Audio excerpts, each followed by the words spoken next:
Look, here today was the final day of the first round of Japan, and it's quite interesting to see how much time they have given to Sea Shepherd and how much they are trying to make this court case actually into a charge against Sea Shepherd, whereas the charges are clearly against Japan for misuse of regulations regarding commercial whaling. But it seems like Japan is trying to make this a case against Sea Shepherd. And one of the things that I noticed that they've been using video footage and photo footage of the Bob Barker in several occasions, where the Bob Barker is colliding with a Japanese vessel.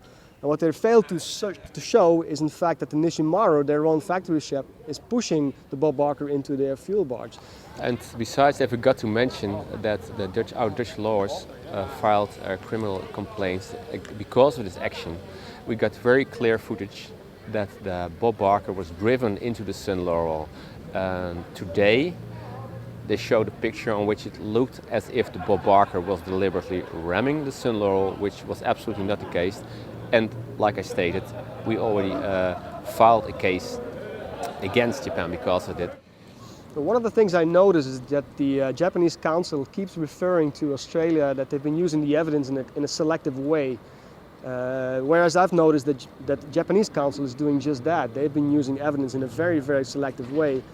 And they've also been using a lot of the so-called evidence that is actually originated from Japanese sources. So a lot of the so-called evidence we've seen is originated from the ICR whale, which is a Japanese whaling operation. What was interesting yesterday that even Professor Wallow, he did not agree with the Japanese research when it came to the topic of humpbacks and fin whales. He said he had some serious reservations. So for the expert who was supposed to confirm the Japanese statement, that was, well, very interesting.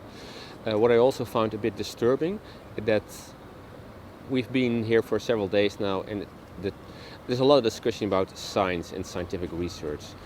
It seems to me that Japan is totally using the word science for the mere activity of collecting data, which is killing whales, with the sole and only purpose to resume commercial whaling. Mm-hmm. That has been stated several times over the last few days. Japan has been open and honest about it. They want to resume commercial whaling. So this does not have anything to do with science. It's only about a will, imposing their will with the argument of science to kill whales for commercial purposes. I think after the first week we can conclude that Japan is clearly trying to take the attention away from the real topic, and that is the violation of Article 8 from the 1946 Convention.